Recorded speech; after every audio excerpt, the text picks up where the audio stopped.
Determining if this is a constant rate of change in a linear relationship, and then determining what is the equation to support the proportional linear relationship between the two quantities, the time and the altitude.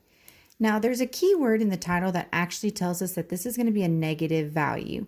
The word diving. If you're diving, you are typically diving towards a negative value. So we're going to take the values from the graph and we're going to put them into a table. Then we're going to determine what is the constant rate of change between the y values and what is the constant rate of change between the x values. Now you know that your horizontal line on a line graph is always going to be your x values. And you know that the vertical line on your line graph is always your y values. So now all I'm going to do is I'm going to create a table utilizing my x values and my y values. Okay, so if my x value is 0, my y value is 90. If my x value is 3, my y value is 60. If my x value is 6, my y value is 30. If my y value is 0, so is my x value.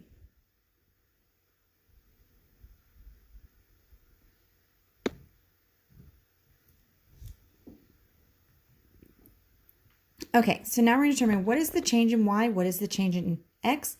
Then we're going to do the change in y over the change in x and determine what is our constant rate of change. To go from 90 to 60 is a negative 30 decrease. To go from 60 to 30 is a negative 30 decrease.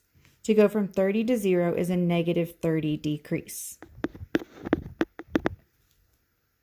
So if my x value is 9, my y value is 0. I'm sorry. So now I'm going to determine what is my x value increasing by. So to go from 0 to 3, we are adding 3.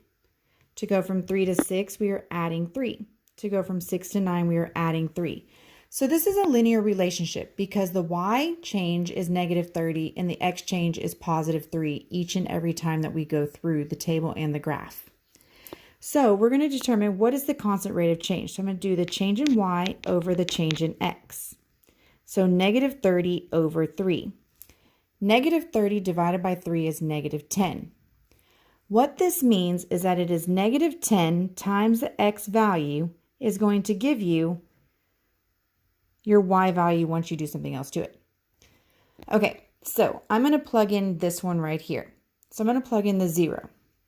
So it's going to be negative 10 times 0, and my goal is to get 90 as the answer. So negative 10 times 0 is 0. What do I need to add to 0 in order to get to 90? So 90 minus the 0 is going to give us 90. So my equation is negative 10x plus 90 equals y. You can plug in each one of these x values and you're going to determine that the y value is going to be whatever it says in the table. So if I do negative 10 times 3, I'm going to get negative 30. Negative 30 plus 90 is positive 60. Negative 10 times 6 is negative 60. Negative 60 plus 90 is positive 30. If I plug in a 9, negative 10 times 9 is negative 90. Negative 90 plus positive 90 is 0. So this is a linear relationship with a constant rate of change of negative 10 and an equation that says negative 10x plus 90 equals y.